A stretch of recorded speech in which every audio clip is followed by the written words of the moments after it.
Bismillahirrahmanirrahim. Assalamualaikum warahmatullahi wabarakatuh. Terima kasih kerana sekali lagi bersama dengan saya Hazrizal di dalam vlog ini. Meneliti silent pedagogy ataupun pedagogi senyap yang terkandung di dalam hadis-hadis Nabi SAW sentiasa merupakan sesuatu yang fascinating, yang menarik perhatian untuk kita teliti, kerana banyak yang kita boleh belajar daripada tokoh guru sepanjang zaman kita ini, iaitu Nabi SAW. Baru-baru ini saya diajukan dengan satu soalan yang bertanya tentang komentar yang dilakukan oleh Az-Zarqani rahimahullah ketika mensyarahkan Muwatta Imam Malik, yang mana Az-Zarqani menyatakan bahawa seorang murid itu yang biasa dipulas telinganya ataupun ditarik telinganya lebih baik pemahamannya, dan kenyataan ini boleh menjadi seolah-olah dalil untuk ibu bapa pulas telinga anak-anak ke, ataupun cikgu pulas telinga anak murid ke, dalam konteks yang salah, malah mungkin bertentangan dengan maksud asal daripada apa sebenarnya yang berlaku di dalam hadis baginda SAW. Jadi apabila saya meneliti riwayat yang dimaksudkan itu, disebutkan di sini, ini kenyataannya. Waqad qila innal muta'allim idza tu'uhida fatla udhunihi kana ad'a li fahmihi, ataupun kalau dalam Fathul Bari azka li fahmihi, antara yang lafaz yang disebutkan, dinyatakan dikatakan seorang murid itu jika biasa dipulas telinganya maka adalah lebih baik pemahamannya. Jadi apa sebenarnya yang berlaku? Ini adalah merujuk kepada peristiwa yang berlaku di antara Ibnu Abbas radhiyallahu anhuma dengan Nabi SAW.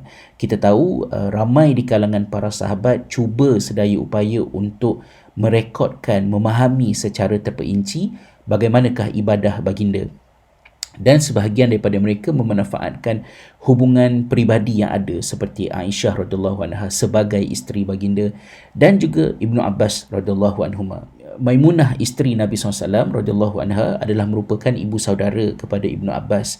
Jadi bila tiba giliran Rasulullah untuk bermalam bersama dengan isterinya Maimunah, Ibnu Abbas mengambil kesempatan untuk bermalam bersama dengan mereka. Dan kita boleh memahami daripada nas-nas yang diceritakan ini, Ibnu Abbas pada masa itu ialah seorang budak kecil, kerana Rasulullah SAW dengan Maimunah tidur dalam keadaan mengikut arah pembaringan tersebut, manakala Ibnu Abbas pula melintang.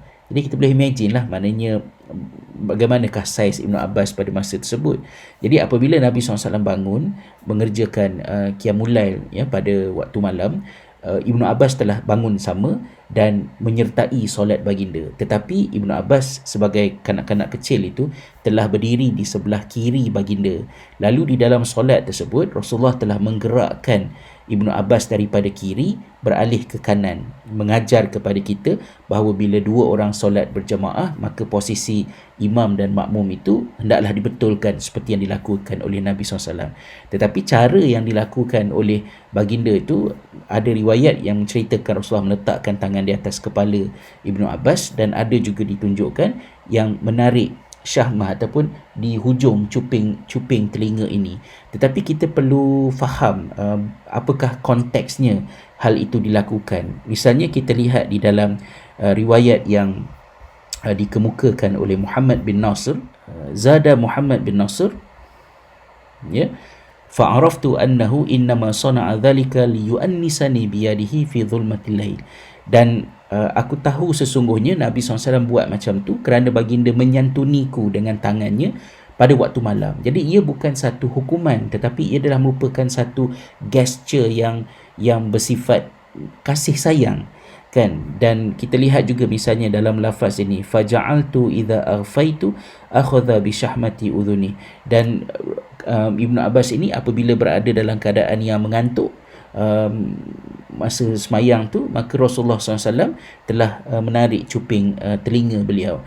Jadi tarikan cuping itu adalah untuk menimbulkan kesedaran supaya hilang rasa mengantuk dan membangkitkan rasa kasih sayang. Ia terlalu berbeza daripada tanggapan sekiranya kita menanggap bahawa perbuatan menarik telinga yang dimaksudkan di dalam hadis itu adalah menarik telinga kerana marah ataupun untuk menyakiti, yang sama sekali bukan merujuk kepada apa yang terjadi di antara Rasulullah SAW dengan Ibnu Abbas radhiyallahu anhuma. Malah kalau kita tengok di dalam satu riwayat yang lain, saya tak cari pula dia punya perincian dia, bagaimana Ibnu Abbas juga ada menceritakan in between di antara solat berkenaan Rasulullah lelap dan macam berdengkur sedikit, dan Ibnu Abbas meriwayatkan dengkuran tersebut, dan kita boleh menggambarkan betapa hubungan di antara baginda dengan Ibnu Abbas penuh dengan kasih sayang dan bukannya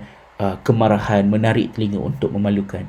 Kalau saya membayangkan alangkah indahnya zaman kanak-kanak saya kalau saya ada peluang untuk solat malam dengan seorang seperti Nabi sallallahu alaihi wasallam, dan telinga saya ditarik, dibuat begitu untuk saya sedar, berbanding dengan pengalaman dipulah telinga di hadapan kawan-kawan di sekolah, sesuatu yang terlalu jauh konteksnya daripada apa yang diungkapkan di dalam riwayat ini. So itulah di antara perkara yang ingin saya kongsikan di dalam vlog ini, untuk kita sama-sama mengambil teladan agar kita meletakkan dan terus meletakkan keyakinan bahawa kasih sayang adalah merupakan satu modal besar untuk menjayakan pendidikan yang meneladani Nabi SAW. Janganlah sekiranya ada satu-satu kenyataan itu yang seperti menjustifikasikan apa yang kita suka nak buat, maka kita mengambilnya dan kita membesarkannya lebih daripada saiz asal. Maka ulasan yang dikemukakan oleh Az-Zarqani itu bahawa budak yang biasa dipulas telinga lebih pandai, perlu difahami bahawa budak yang disantuni, yang ada hubungan yang seintim itu seperti yang dilakukan oleh Nabi SAW kepada Ibnu Abbas, itulah yang menjadikan seorang itu boleh tak banyak pun sikitlah mengambil kefakihan Ibnu Abbas radhiyallahu anhuma sebagai guru umat ini, meneladani daripada guru utama kita iaitu Rasulullah sallallahu alaihi wasallam. Selamat Hari Guru. Terima kasih. Kita bertemu di dalam vlog yang selanjutnya. Assalamualaikum warahmatullahi wabarakatuh.